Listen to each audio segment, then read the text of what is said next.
Would you like to have heard a recording of your great-grandfather or grandmother telling stories about their lives?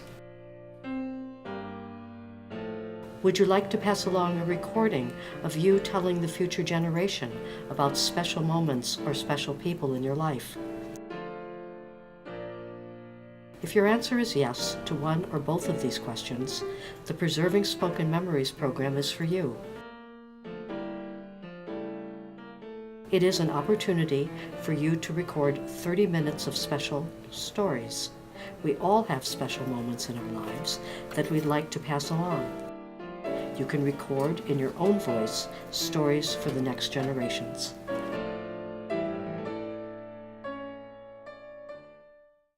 My name is Tom Pickering, and I'm here to talk to you briefly about a new program at the Senior Center called Preserving Spoken Memories. It's an audio program designed for future generations to enjoy listening to stories from relatives that are living today. We started this program several months ago. We're at a pilot test right now with the program, and we're looking for people who are interested in participating in the program so that they can tell their story to whoever they'd like to pass information along to. It's about a 30-minute program or recording of stories from their lifetime, whatever they'd like to choose, and it's a very informal setting for them. It's recorded on a CD, and that's theirs for the rest of their lives and whoever follows them. So we're excited about it. We have some great people involved with this, and now I'd like to introduce you to Chuck Felling. We are involved in a project called Preserving Spoken Memories, and the people involved are Tom Pickering, Pat Goldner, Kathy Mitchell, and myself. I'm Chuck Felling. And we've met and we've talked and debated about how to go about this. Basically, what we're up to is giving folks an opportunity to make a recording of their life, of an episode in their life story, an outline of their whole life story, whatever they wish, in their own words, and we will convert the recording onto a CD that they can share with whomsoever as they want. The stories will not be retained in any kind of archive here at the Senior Center, and we're doing this maybe as a spring off from what we've been doing for a long time with the Write Your Life Story program, except in this case, the stories will be in auditory form rather than in print or written form. And we've got some ideas that we would like to present in this video about our procedures and how we're going to go about this. Hi, I'm Pat. And I think that if you decide to participate in this program, you will probably come with lots of ideas, lots of stories to tell. But we thought maybe it would be just a good idea to prime the pump maybe a little bit to inspire you about what stories you might be telling. So I'm going to ask Kathy and Chuck to participate in this little exercise with me. And I'm giving them a list of words. And they're words that really do bring back memories. And so I'm asking them to read the list, and I'm sure there'll be things that are popping up at them. And the lists are things like bicycle, school, Thanksgiving, vacation, swimming, haircut, gifts, skating, those kinds of words. So I'm asking them to look at the words, and I'm asking if one of them has a great story that they'll share it. Okay, well, the words that pop out for me immediately are the words bicycle and summer. Because I grew up in a family there was not a lot of money, and we did not go on summer vacations. We did not have the money to do that. My parents were working, so I spent a lot of time in the summer just riding around in my bicycle. Just riding all around the block. Back then, as I got older, I was allowed to go downtown, go to the public library, meet my friends, go to the movies, go shopping, get a little the penny candy, we did all that. So the bicycle was really important for me. It was really my way of doing things, meeting with friends, or just being by myself. My brother was 6 years older, so he would be on his, doing his things. And see that word bicycle, that really brings up memories, Great. And then I remember it was really interesting. You'd be riding around and you would get really hot because, I grew up in Chicago. It got really hot. And my mother used to buy what's called this off-brand soda. We didn't have like Coke and stuff. It was called like Colonial. and I remember the orange pop. These big bottles of orange pop. So you come in, you're really hot, and you drink that orange soda, Then you cool down, and then you go back outside on that bicycle, ride around. Very good. So that's a great example of one word that just prompted this great story. So, Chuck, do you have a story? Well, skating brought to mind when I was in high school. I had never learned to skate. And I was a Roller skate. roller skate. Skate. And I was a senior in high school. I went to an all-boys school, but also several blocks away was an all-girls school. One of our co-ed activities was going to be a skating party. And I thought, that's interesting, but I'm not going to go. But it turned out that I was elected to be the chairperson from the boys' school to for publicity for the skating party. I thought was okay, I could sell tickets around the school and around the neighborhood. But my class advisor, the Christian brother who taught at the school, who was my homeroom teacher, said that he had arranged for a publicity photo to be made, and I was to be at the local photographer's studio on Saturday morning. And so I went there, and I thought, well, we'll see what this is all about.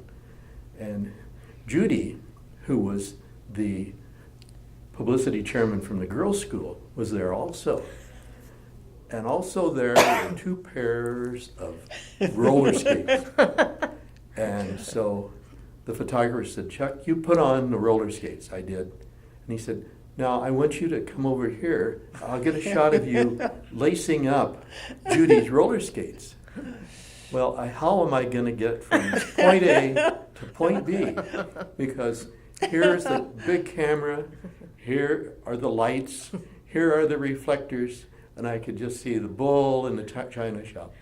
So I stuck out my hand, and Judy helped me across to where she was, and then I got down and tied on her shoe, and so it went okay. We got a great photo, but then that meant people had seen me on skates, so I couldn't say that I didn't skate because I had skated at the photographer's studio, so I went.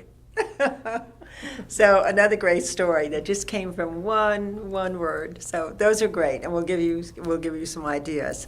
So the second exercise is about that often our memories, especially our childhood memories, are associated with the house that we grew up in. So I'm going to ask Chuck and Kathy to draw a picture of their house, and from the top down, and see if it just brings back some memory. And while they're doing that, I will share mine. And this is a picture of my house. And 2 stories sort of popped out. One had to do with the fact that my mother always, in all kinds of weather, hung the clothes that she washed on the clothesline, without fail, in all kinds of weather. And we had a little dog named Fluffy. And one day, Fluffy got out in the yard and pulled all the sheets down from the clothesline and started running around the yard with the sheets. And I was about 5 or 6 years old. And I stood there clapping, and my mother was so mad. And of course, the sheets all had to be washed again. And I don't know who was in more trouble, Fluffy or me, but about equal, I think. Then the other story is that we actually, although we lived in the city, I lived in a I lived in Queens, New York, in a very urban neighborhood, but we actually did have a grape arbor in the back of our house, and it produced a lot of grapes, and every year we made grape juice, occasionally wine, but mostly grape juice. And we had a big copper washing machine, and we took the agitator out, put the grapes in, and washed the grapes, and hung them all in cheesecloth. And then I watched my mother make grape juice and grape jam, and I still have that very visual memory of that happening in the house that I grew up in the 40s. All right. Anyone else have? Oh, Chuck is drawing the outside of his He's house. right. That's why I draw very strange because it was an old ranch style house, so it looks. The overhead looks very odd, but the rooms are not this big. But it looks very, yeah. Any memory pop out at you, Oh, Kathy? well, it's very funny. It's very funny because there was an area that I loved, and I just recently read an article in the home section of the Gazette that said people think this is a horror and they're all trying to change it. We moved into that house. It's the only house I ever knew. It was the only house at that point our family ever knew because we were, of course, apartment dwellers growing up in Chicago. Right. So right after my third birthday in 1953, we moved into our house. And it was a ranch-style house. And as you walked in the front door, it was a marble floor. Back then, you Wow. could afford to do marble. It wasn't an expensive thing. So there was black marble. Right next to it was the pink bathroom. I loved the pink bathroom. Now they're saying that pink bathrooms are like people are horrified Yeah, at pink it's bathrooms. passé. They want to change them. I loved that pink bathroom. And then off of that, of course, was our kitchen.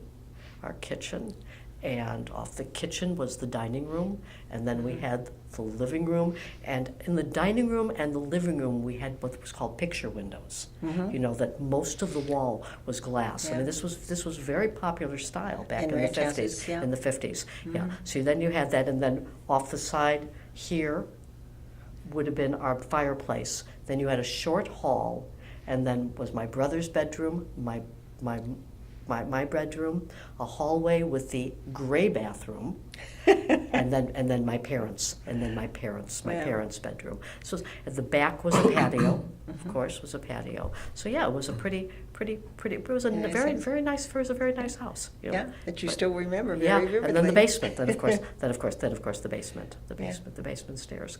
So yeah, remember it very well. It was my only house. Right. It was my only house. Yes, wow. Yeah. So yeah.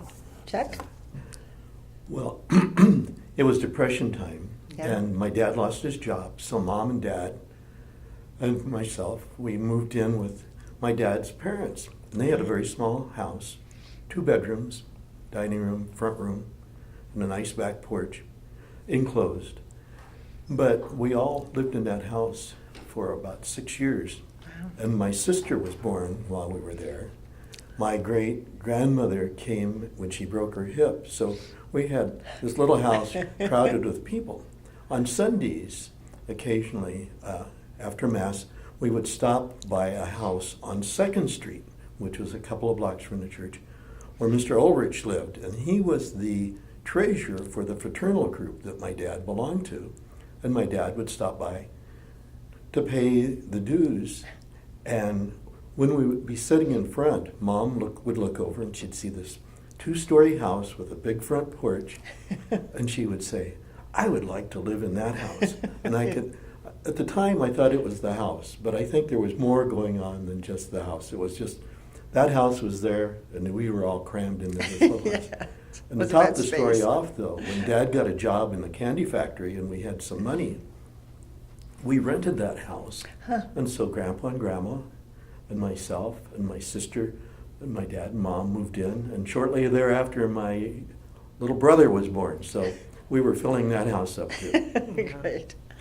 So those are good stories, and we know that you have great stories and that you can tell them and have this CD and pass it on to your children or whoever, or keep it for yourself. And so we're hoping that this program will just give you a really neat opportunity to share stories, just like we have enjoyed sharing our stories. Thank you. Okay, so I want to explain the difference between a formal interview and what we are trying to achieve here. If you were doing a formal interview with me, I would meet you ahead of time. I would do a pre-interview, and then based on the information that you're giving me in this pre-interview, I would then write a series of questions for our formal interview. And then we would go over those questions the day of the interview, and chances are, if it made you feel more comfortable, I would give you those questions as well. And we generally would have the copy of the questions on the table while we're interviewing in order to use them, in order to make the interview go more smoothly. Now, this is not a formal interview. This is you recollecting. And the only thing that we would do for you is perhaps, if necessary, talk to you ahead of time. Just talk about the things that you remember that seem to be important to you. And based on that, we would be your prompter. In other words, the day that you would be talking about your life. And by the way, it needs to be mentioned that it is a maximum of 30 minutes. But you could talk as little as 5 and no more than 30 minutes. But during that time, might be some prompting points that we would either give you verbally or on a written card based on what you told us. I will give an example. I talked to somebody and they told me about their father. They told me about why they moved here. They told me about their travels. This seemed to be what was very interesting to them, and those became their prompting points when they did their disc with us. Some may just want to talk about growing up in a particular city or what it was like being at home, when the war was going on and how they survived it. There's going to be many things that are very important. Everybody has a different story, but it is for us to make sure that they feel very comfortable giving this story. So we use a very small, very inconspicuous recorder. We can be sitting there with you because we have to be a timer and also, if necessary, be your prompter. And we try to make this very comfortable for you. So we want you to understand this is not an interview. This is just you talking, giving your life story, and what is important within your life. I'd like to point out that there is a material fee, but the fee is not for anything that we're doing. It's to pay for the disc that you will pick up after we transfer the recording from our gadgets to the CDs. If you have any questions, you can get in touch with us through the Senior Center. It'll probably have to be by message that one of us will retrieve and get back in touch with you, either by email or by phone.